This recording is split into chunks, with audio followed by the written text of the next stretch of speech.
So I was hanging out with a friend who has a wildly popular startup. We're talking thousands of users, millions of dollars in annual recurring revenue.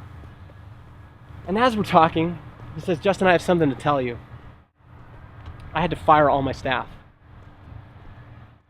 And I was totally surprised. I was like, what? What happened?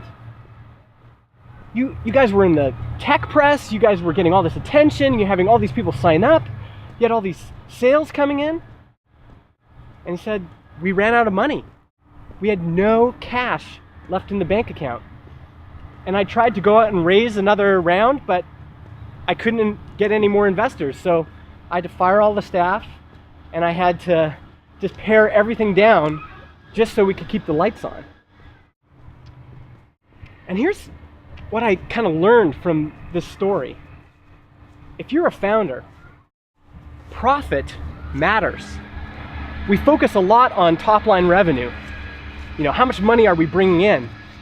But we focus a lot less on what's left over at the end of the year. How much cash is left in your business?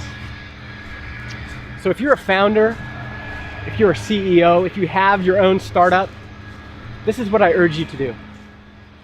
Figure out your profit margins and then improve them. And a lot of businesses are actually at 0% margins. And folks say, well, that's okay, that's break even, right? We're bringing in this money and this amount of money is going out, but we're just break even. But if you're at 0%, you're really losing against inflation. 5%, that's kind of the new break even. 10% profit margins, okay, now you have an interesting business. 12%, you've got a few months cash in the bank. 15%, that's where things get interesting. Because at 15% profit margins, you have enough cash in the bank that you can invest in growth. You can invest in increasing profit margins and having more money in your business at the end of the year. And that's really what this series is about. Helping you as a founder increase your profit margins. And if you're interested in this, you can sign up at megamaker.co/profit. And I have a series of free lessons where I just take you through the initial steps of figuring out your profitability and then figuring out how you can increase profitability, sometimes without even increasing sales. You're not going to go out of business because you ran out of sales. You're going to go out of business because you run out of cash or you get tired. And that's really what I want to help you with, is improving that profitability so you don't have to worry about going out of business. All right, here is your first lesson. The mistake most founders make when they're calculating profitability is they don't include what they should be paying themselves, a reasonable founder's salary. Or dividends too, that could be true for you as well. So here's what I want you to do. Here is your homework.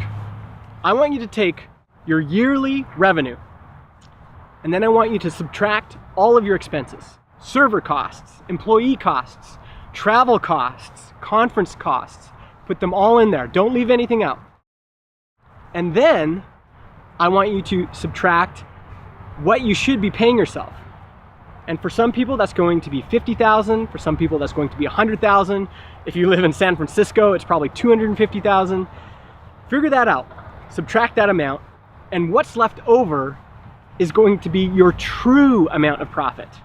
Not just, ignoring the fact that you need to pay yourself.